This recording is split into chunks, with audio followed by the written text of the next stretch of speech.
It's a great day. My name is Shay Brown, the Happy Entrepreneur, and welcome to the Happy Entrepreneur Show, the #1 business development and revenue focused late night show in the country where we're on a mission. And our mission really is to empower, it's also to inspire, and it's to provide you, that's right, you, the hardworking entrepreneur, with all of the resources that are necessary to execute, I always like to say, that big vision you have. I love to say that, Parker. You have a vision so big for the people you were called to serve. And on this particular episode, I'm honored to talk to the one and only Robin K. Butler. What's up, Robin? I know you're in the building and in the DMV area. It's so good to be here with you. Thank you for the invite. Well, it's an honor to be here with you as well. I know we have had opportunity to have eye-to-eye contact a couple of times. Sometimes I don't get a chance. I haven't met folks, and it's not a good thing or a bad thing, but I've had opportunity to break bread with you, had opportunity to meet you, and just recently be at a big conference with you. So I know where your heart is, and this is a very, very special segment for us because I think it's the first time we've ever talked about imposter to impactful. Wow. And I like if we can just starting off, and so the audience understands when you say imposter, what is your view of the world from two perspectives? You know, someone that's a professional, they go to work every day, and they might be an entrepreneur. So when you say imposter, kind of give us your definition. What are you talking about there? So thank you for that question, Shay. What I'm talking about is the individual. Exactly. You are in a situation or in a season of working a traditional 9 to 5, and you may find yourself like, wow, I'm really dealing with being an imposter here because it's not my true identity. And I don't really feel like I'm adding the value that I could be or that I should be because I'm not really answering my true calling in a sense, I would say. So sometimes we find ourselves, Shay, where we feel like this is not what I really should be doing. And so it kind of drives what we've come to understand as a society as imposter syndrome. You know, this might be a loaded question, but I'm sure you can handle it because I know you can do anything. But you said determine our true identity, our true purpose. You know, but someone might be like me. I'm probably the only one that I had no freaking idea. I mean, if you had said I was going to be an entrepreneur 20 years ago, I'd have said under no circumstances, right?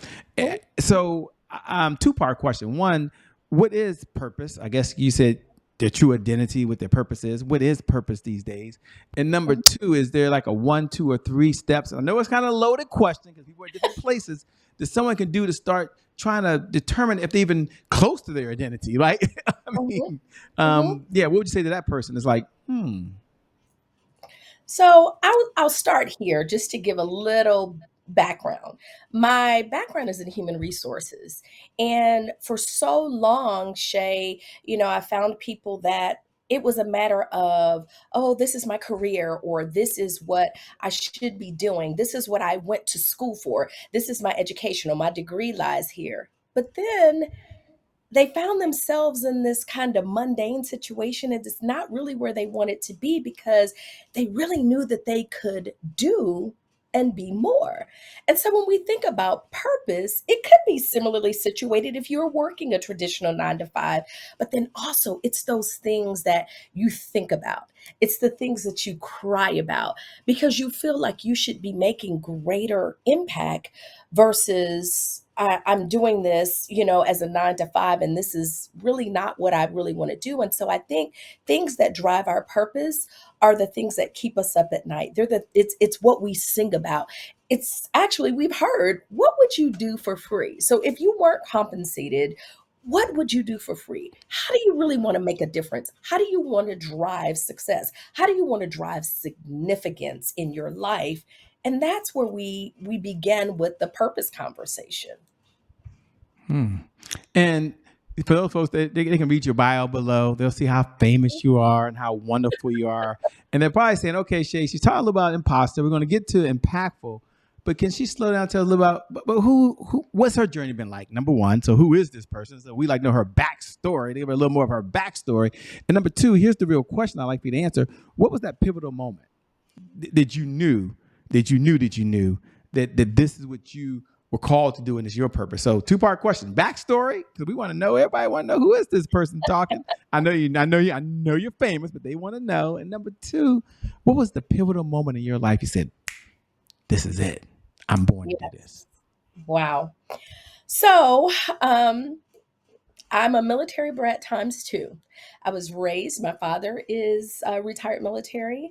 My husband served our country as well for 32 years. Both of them are Army veterans. And growing up, I grew up in a Christian home. So everything was about financial, I'm sorry, or Christian values and what that looked like. And so often, I think when we grow up, it's you do this, you do that, this is what your belief should be. And so as I got older, I began to challenge a little bit of that, of the things that my parents taught me. And so what does my relationship look like? What does my faith look like? And so these are some of the things that I began to challenge along the way, to really shape who I was and my identity, where I was feeling like, well, I'm not an imposter anymore, because this is who Robin really is, because I started to create my own values. Now, the pivotal moment for me, Shay, was back in 2014. I was serving an organization as an HR director. And I was called into the office one day. I was in with my executive vice president and senior vice president.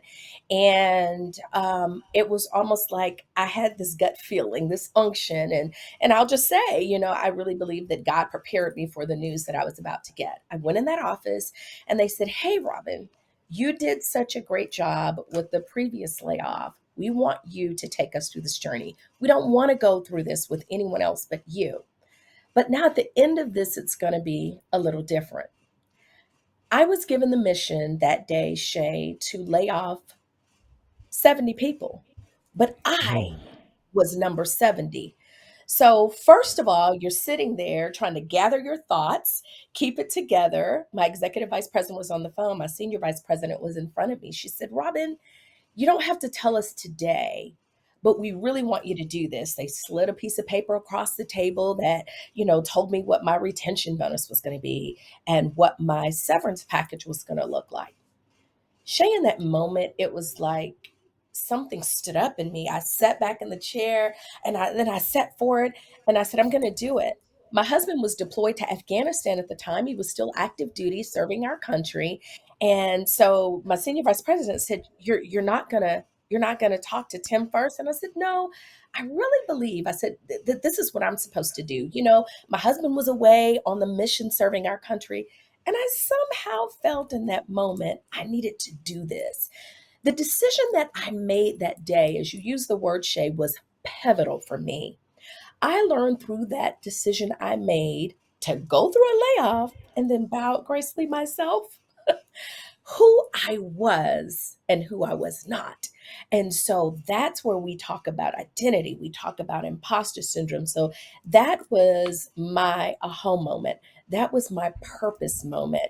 And I was able to couple that with my passion and then my potential as I took them through a 9-month process and then laid my own self off, Shay. I don't, I'm not sure I could have did that, but you were able to do it, and you were able to transform to what you're doing now. And I Mhm, guess I'm curious, why do folks struggle so much in the transformation process? I mean, you're someone who could have waddled for a while.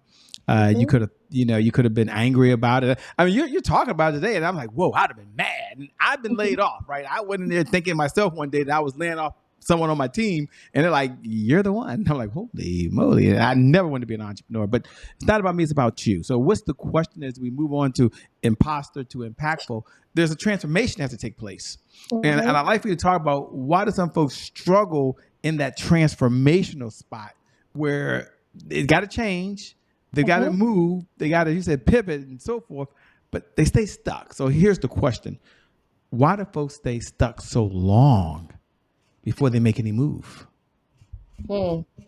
It's a great question, Shay. I would say that so often, I, we I just shared my background's HR. Mhm. A lot of people have a tendency to tie themselves, and their identity becomes rooted in their job, in their career. And that's where they place all of their value because it's tied to I'm vice president of this, I'm director of this or that. And when a change happens, it kind of knocks us off balance and we're off kilter for a while. And so sometimes we waddle in that.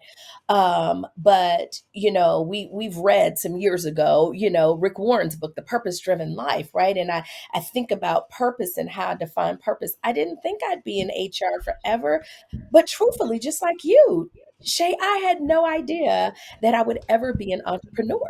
That's not how I saw myself because quite honestly, like, well, what am I going to do that's going to be different? I can remember even distinctly sitting in church and my pastor was sharing a sermon about, oh, God's going to give you witty inventions. And I'm like, well, where are mine? Because I never, never, ever thought of myself being here. I thought that, I was building my career as an HR professional and probably would have been fine retiring from that. But there were other plans. And this opportunity kind of presented itself. But I chose to make a conscious decision through that circumstance and put a positive spin on it.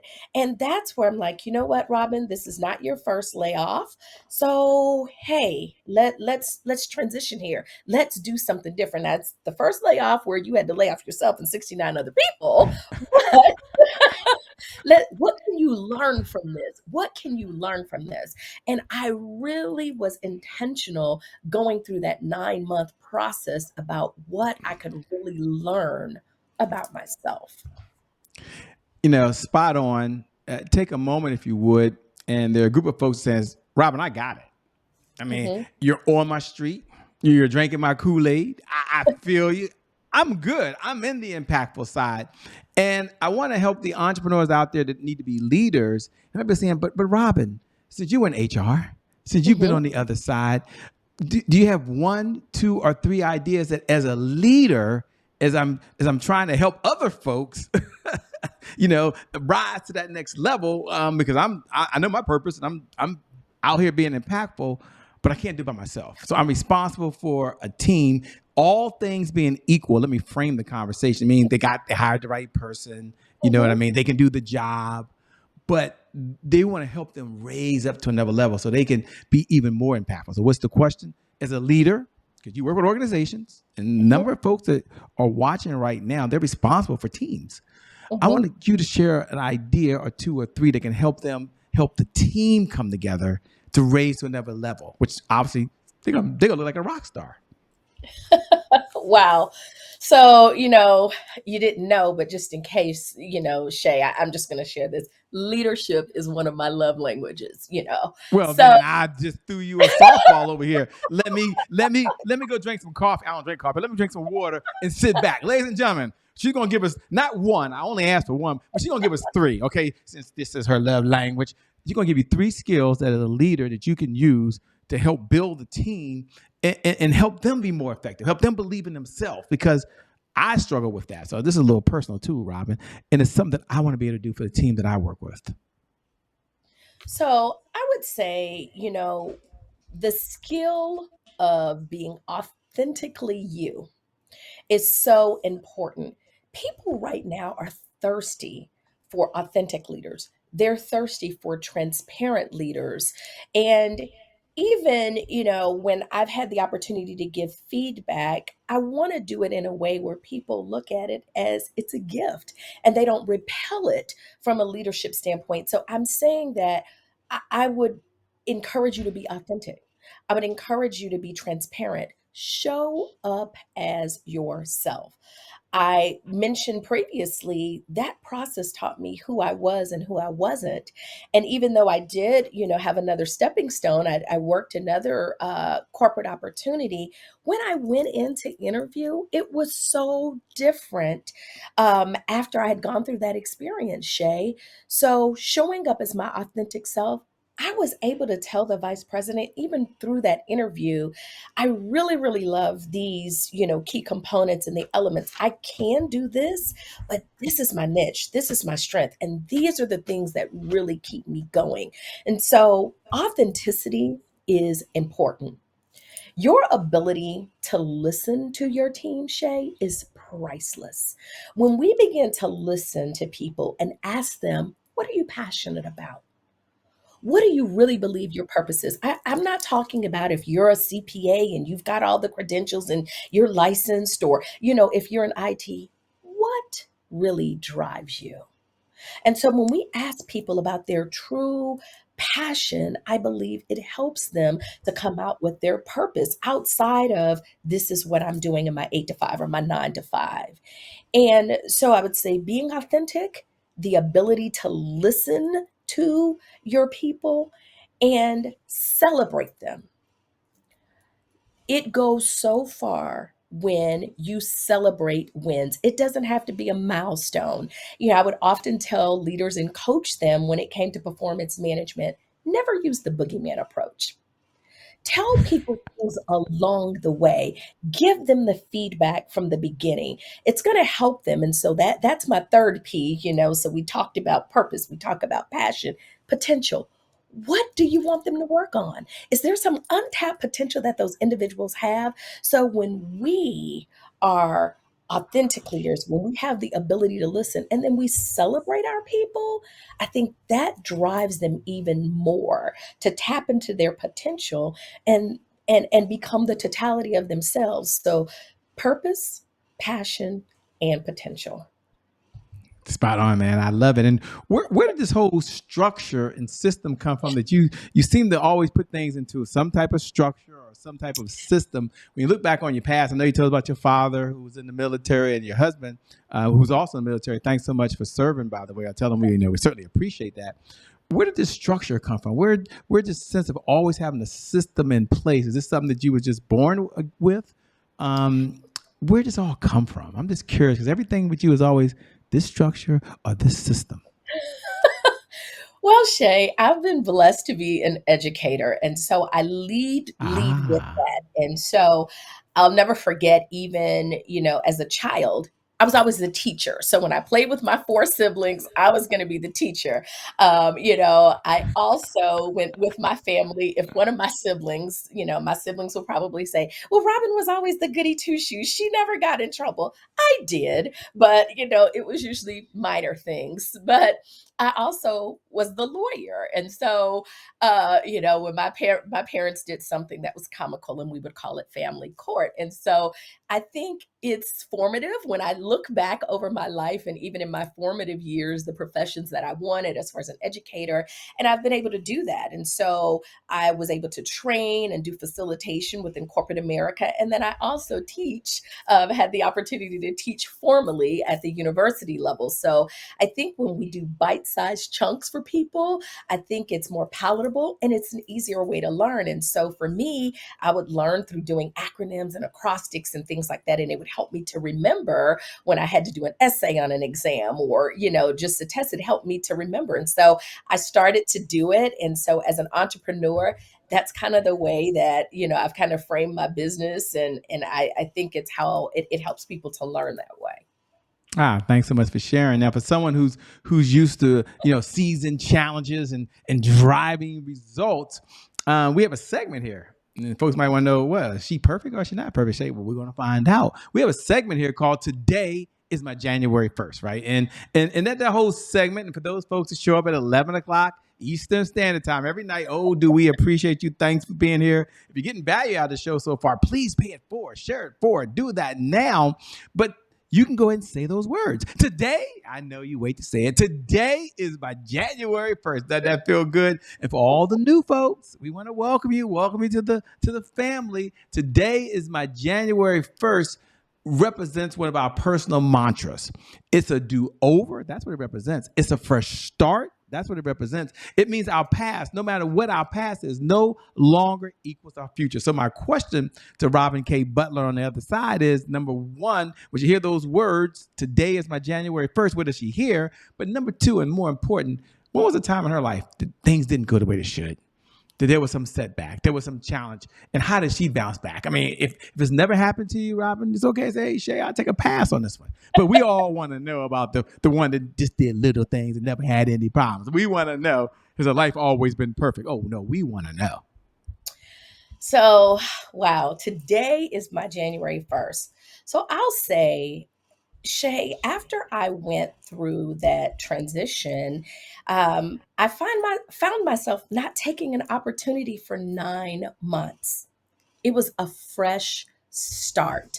Do I think it was a bad decision? No, it was challenging, but I took some time to press the pause button and work on myself because after you lose a job at that magnitude and you're just finding yourself doing and going and doing and going, it was 9 months. Now, what I did not share earlier, I could not talk about me being impacted. After a month, I was released to tell my team and quickly had to say, hey, you're not losing your jobs. You're good. I'm going to be fine. But was I? Because every day at work, I had to go into the office and do what I call sparkle and shine. But on the inside, I was I was still dealing with, the impacts of what would happen. And so I was on this adrenaline thing of, okay, you got to do it. You got to get this done. You've got to be at this meeting. You've got to make sure that this paperwork is done. And so just moving through that gracefully, it was still difficult. And so, because no one knew 2 weeks before I was about to leave, that's when the team knew that I was leaving. And so to go through that, the mentality that I had to have and the mental fortitude, it kind of weighed on me a little bit. And so I really needed a break.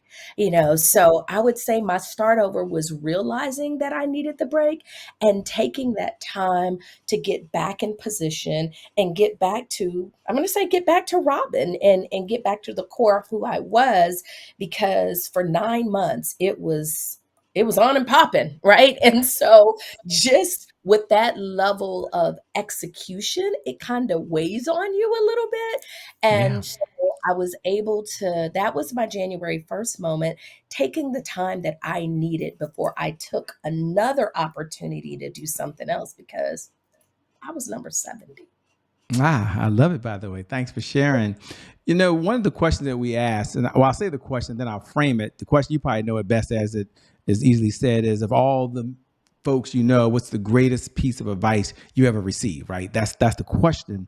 But the framework of it is that you've had so many mentors on this journey of life, so many mentors. And it's kind of unfair to say pick one or pick two or pick three, but I want you to pick one lesson that you've learned from any of the mentors you had on this journey of life that you hold near and dear, that we, the audience, can walk away from. And at this part in the program, ladies and gentlemen, I always say this because it's so important. This is the time you want to lean in. Like seriously, you want to lean in. It doesn't matter if you're listening to us in the gym right now, or maybe you're in the car this morning cruising down the road, but just tune in and be as focused as you can, because you can take this one lesson, just this one idea, and all seriously, you get to apply it for the rest of your life.